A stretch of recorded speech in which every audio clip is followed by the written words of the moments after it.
السلام علیکم. محمد عزیز صدیق اپنے اسپیشل پروگرام کے ساتھ حاضر خدمت ہے.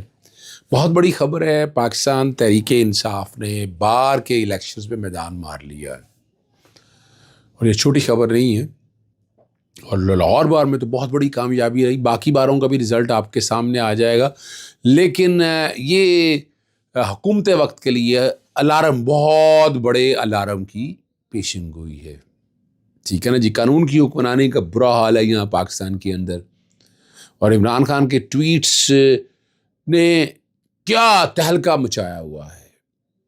ٹھیک ہے جی. اور سوشل میڈیا پر شکنجہ ٹائٹ کرنے کے لیے کیا کچھ کر رہے ہیں، لیکن کامیابیاں نہیں ہو رہی. جنرل فیاض حمید کا ٹرائل کہاں تک پہنچا ہے؟ سب سے پہلی بات تو لاہور پاکستان تحریک انصاف کے جو امیدواروں نے بار کا الیکشن آج ہوا ہے، تو بار کا الیکشن سارا ایک ہی دن ہوتا ہے ہمارا، اور میجورٹی جو ہے پاکستان تحریک انصاف کے حمایت یافتہ امیدوار جیت گئے ہیں. لاہور بار میں بہت بڑی کامیابی ہے. مبشر رحمان چودھری جو ہے پاکستان تحریک انصاف کے ہمارے کینڈیڈیٹ تھے، پروفیشنل گروپ کے کینڈیڈیٹ تھے، انہوں نے بہت بڑی تعداد میں کامیابی حاصل کی ہے. اور آسمان جہانگیر گروپ، ویسے آسمان جہانگیر تو کبھی بھی یاد رکھیے گا اسٹیبلشمنٹ کو سپورٹ نہیں کرتی تھی. احسن بون یا اعظم مزید ترڈ کے جو حمایت یافتہ کینڈیڈیٹ ہیں وہ الیکشن ہار گئے ہیں، اور یہ بہت بڑی ان کے لیے سیٹ بیک ہے. اور یہ ان کے لیے چھوٹا الیکشن نہیں، یہ ہمارے لیے تو بہت بڑا ہے. یہ الٹیمیٹلی اس کا رزلٹ جو ہے، آپ کو پتہ ہے سپریم کورٹ بار کا الیکشن ابھی ہم ہارے ہیں، پاکستان تحریک انصاف اور پروفیشنل گروپ، اور اس میں دھاندلی بہت ہوئی تھی. یہ تو کہ سارا بایو میٹرک کے اوپر ہوا ہے رزلٹ، تو بایو میٹرک میں رزلٹ بھی دیکھے فوری طور پر آ گیا، تو یہ بڑی کامیابی ہے ہماری پاکستان تحریک انصاف کی. راولپنڈی صدر میں شالیمار ہوٹل کے قریب گاڑی میں ایک سابق فوجی افسر کے بیٹے کی لاش برآمد ہوئی ہے. تحقیقات شروع کر دی گئی. لیفٹیننٹ جنرل ناصر کے بیٹے کی نائش جو نشست ہے، نائش ہے، لیفٹیننٹ جنرل ریٹائرڈ ناصر کے بیٹے کی جو ہے نا لاش برآمد ہوئی ہے. واقعہ کسی بڑی جنگ کا پیشگامہ ہوا کرتے ہیں. آپ کو یاد ہے ایک موقع پر ایک ماں نے بیٹا کھویا تھا، تو کسی جرنیل نے کہا عوض پیدا کر لو. تو بہت سی سوالات اٹھ رہے ہیں. یہ نالائکی ہے. اب یہ دیکھنا، یہ چھوٹی بات نہیں ہے. پاکستان میں لا اینڈ آرڈر بری طرح پھنس چکا ہوا ہے. کیا ہے؟ یعنی پولیس سیاسی انجینئرنگ میں، نیب اینٹی کرپشن اور ایف آئی اے، یہ صرف سیاسی انجینئرنگ میں لگا ہوا ہے. اور کسی طرح سے ان کا ارادہ یہی ہے کہ وہ سیاسی انجینئرنگ برقرار اور قائم و دائم رہے. یہ ہو رہا ہے یہ سارا کچھ. عمران خان کی ٹویٹس اور بیانات ماضی کے ساتھ آج کل بھی تلخ حقائق ہے.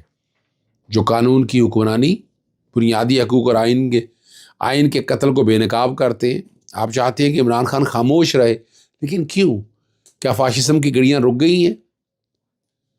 علیمہ خان کی گفتگو کیا نجی گفتگو نکالنی چاہیے تھی؟ بشرا بی بی کے بارے میں کیا باتیں ہوتی رہی ہیں، یہ کیا یہ ہونا ختم ہونا چاہیے تھا؟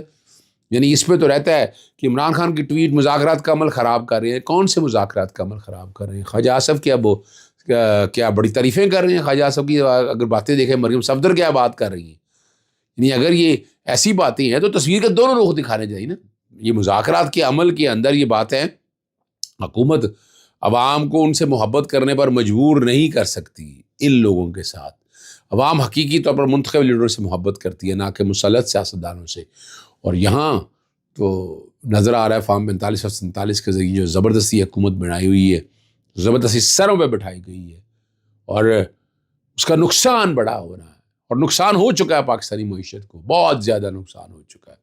مریم نواز کی اپڈیٹ کی گئی، ایڈٹ کی گئی تصاویر جو ہے نا سوشل میڈیا معاملہ جو ہے، ایف آئی اے کی بڑی تحقیقات ہوگی. متحدہ امارات کے صدر نجی طور پر پاکستان کے ضلع رحیم یار خاں میں موجود تھے.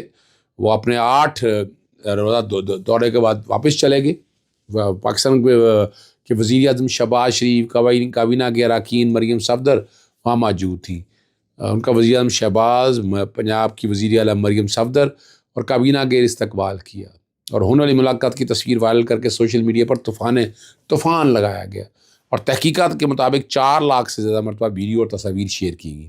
اس صورتحال پر، غیر معمولی صورتحال پر، وزیر اعظم شہباز نے نوٹس لیا اور تحقیقات کا حکم دے دیا.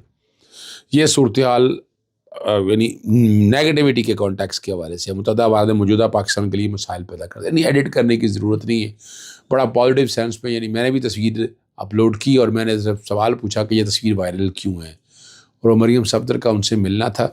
یعنی ہمیں اس سے زیادہ، یعنی اس میں ضرورت نہیں ہے ایڈ مائنس کرنے کی. آپ سچ کے قریب رہے، ٹھیک ہے جی.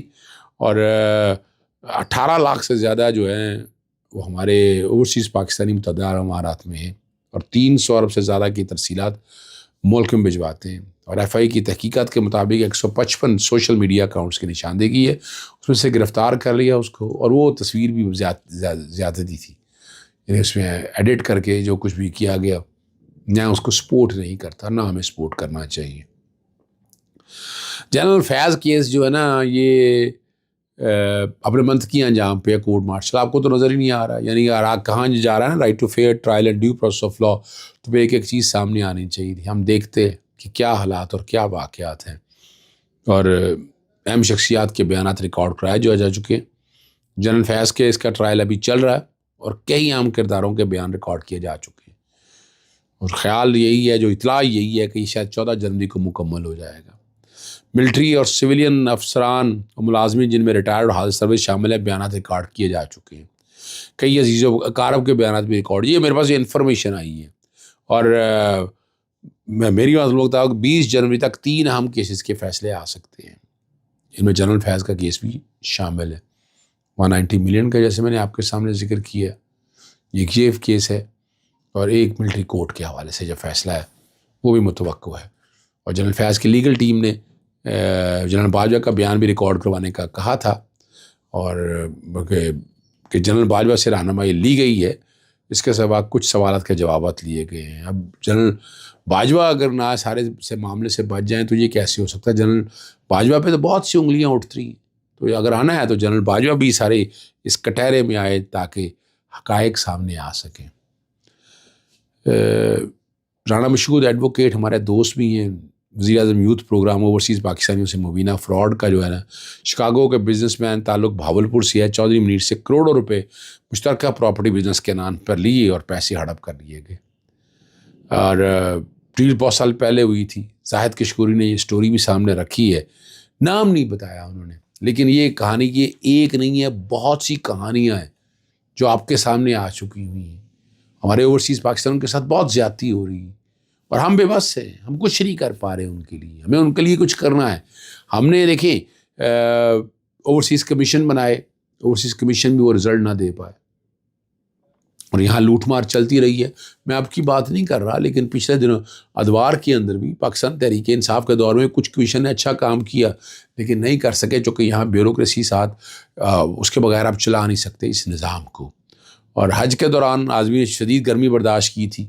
ایک پاکستانی شخص آصف بشیر جان بچانے کے لیے اپنی بے لوث کوششوں کے لیے نکل کھڑا ہوا تھا، اور بھارتی حکومت نے اعلان کیا کہ انہیں ان کی خدمات پر انعام دیا جائے گا، اور آصف کو بھارتی سول ایوارڈ جیون رکشا دیا جائے گا.